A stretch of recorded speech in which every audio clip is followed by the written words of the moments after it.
Mukhang hindi na nga talaga natuwa yung kampo ni Shai Gilgeous-Alexander dito kasi umabot na talaga sa mga lawyers. At honestly, medyo below the belt na din kasi yung ginawa ng sports company. May isang sports prediction at fantasy sports website kasi na gumawa ng parody board game tungkol kay SGA, tapos pinangalanan pa itong Unethical Hoops.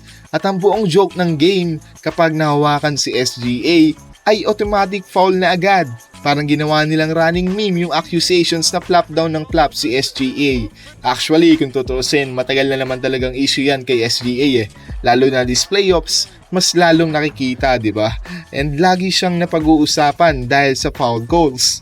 May mga fans din na nagsasabing sobrang skill niya lang talaga sa pag-recreate ng contact. Pero meron ding nagsasabing foul baiting na raw minsan.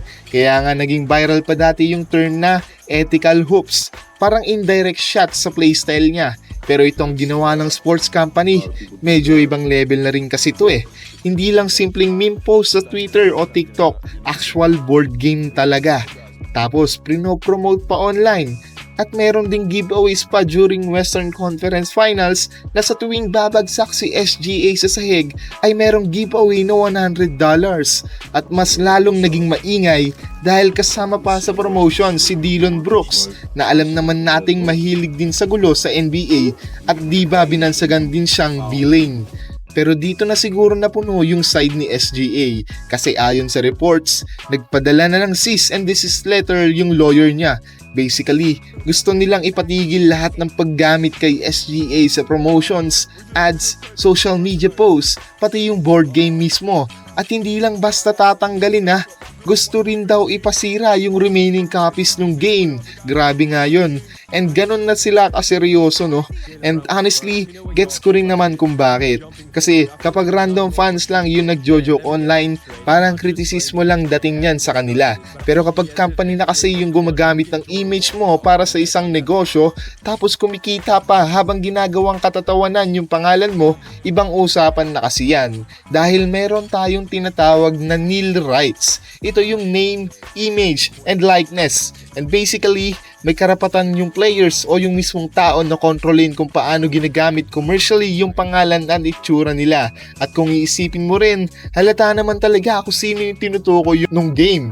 Yung style ng character, halos si SGA. Yung jersey preferences, Thunder inspired. Yung buong concept, direktang patama sa foul drawing niya. So kahit sabihin pang parody lang, madali talagang sabihin na nakabase talaga yun kay SGA. Pero syempre, hindi rin mawawala yung side ng fans. Kasi sa comments online, mas lalo patuloy siyang pinagtatawanan ngayon. May mga nagsasabing sensitive daw masyado, may iba naman nagsasabing kung ayaw niya mabansag ang flopper, pawasan daw niya yung foul baiting niya. Pero sa totoo lang, parang ito na talaga yung reality kapag superstar ka sa NBA. Kapag sobrang dominante mo sa court, mas marami talagang maiinis sa'yo. At si SGA ngayon, parang papunta na talaga sa pagiging NBA villain.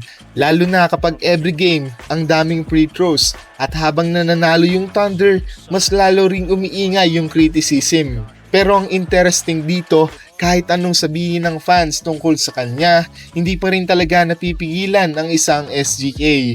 And if mahilig kayo sa ganitong basketball kwentuhan, issues, stories at commentary, subscribe to B-Ball Rewind. Kasi dito, hindi lang NBA ang pag-uusapan natin, pati PBA at lahat ng latest na umikot sa basketball world.